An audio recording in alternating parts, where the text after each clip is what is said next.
Israel's going to have to make a decision. I know what I do, but I don't think it's appropriate that I say, but Israel's going to have to make a decision. Well, the topic of Israel is all in the news. Trump's talking about it. He's asked every day what Israel should do.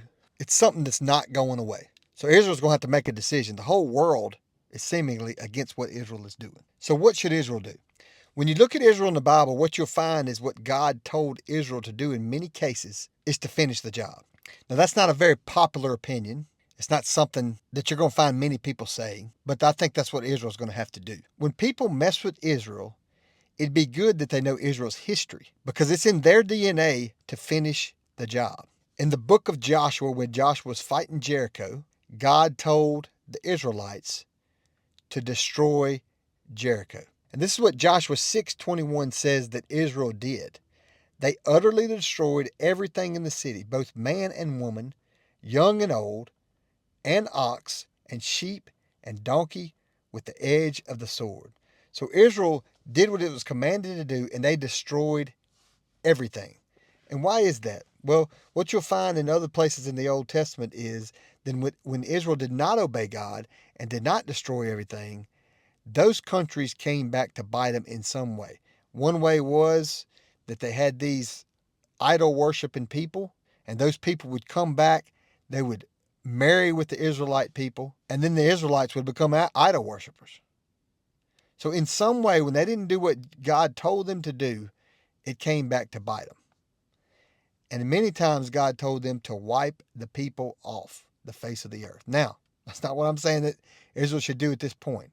What I'm saying is people should understand the history of Israel. In their DNA, their history, they finish the job. That's what they do. Not saying it's right, wrong. Obviously, in the Bible, if God commanded them to do it, they should do it. I'm not saying right now they should be wiping anybody off the face of the earth. I'm not saying that. I'm saying that's what they've always done in their history. So, winning war by a massive victory is in their DNA. There's no question about that. Now, right now, Israel is being attacked for what they're doing in Gaza by the whole world. With the exception of the United States, pretty much everybody is attacking Israel. But the question I have is who started this war? Did Israel start it? No. So why is Israel, when they start winning by a massive amount, being called on to end the war? That makes no sense.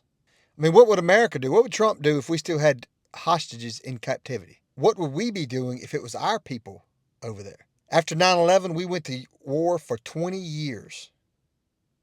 We fought for 20 years after 9/11.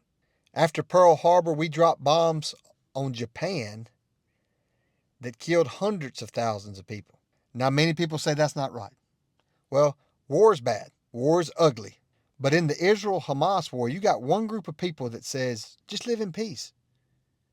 We can live fine if you just live in peace. And you got the other group of people that say, we want to destroy you from the river to the sea. That's the two groups you got. So how do you negotiate with a people that says, the only negotiating we're going to do is you agree to die and we agree to live and take the land that you're on? That's the only negotiating they'll do. How do you negotiate with a group of people like that?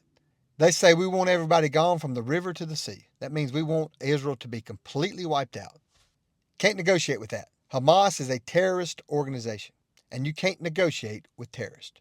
So watch this video what Trump says. Israel has a lot of responsibility. They're hampered by the fact that you still have 20 hostages or so. And the people of Israel are very concerned about the 20 hostages. It's very interesting.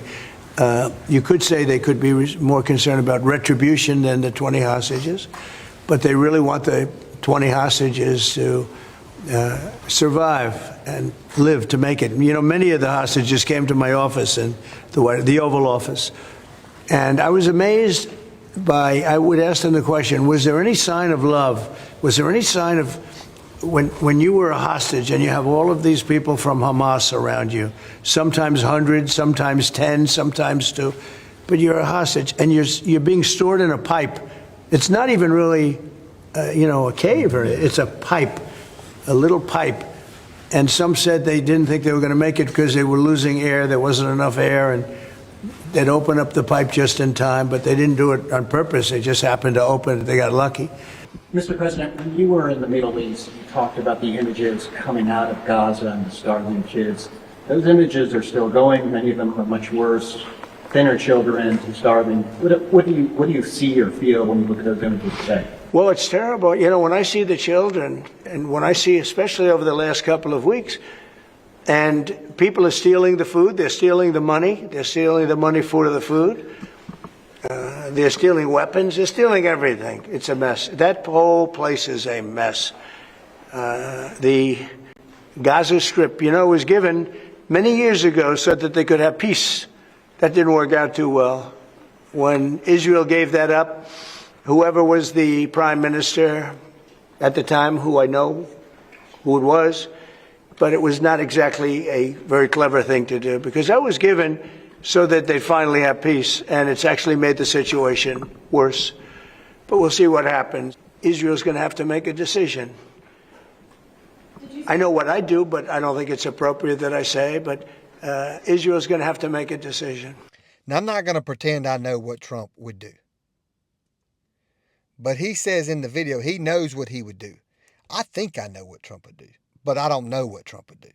I think what Trump would do would be to finish the job.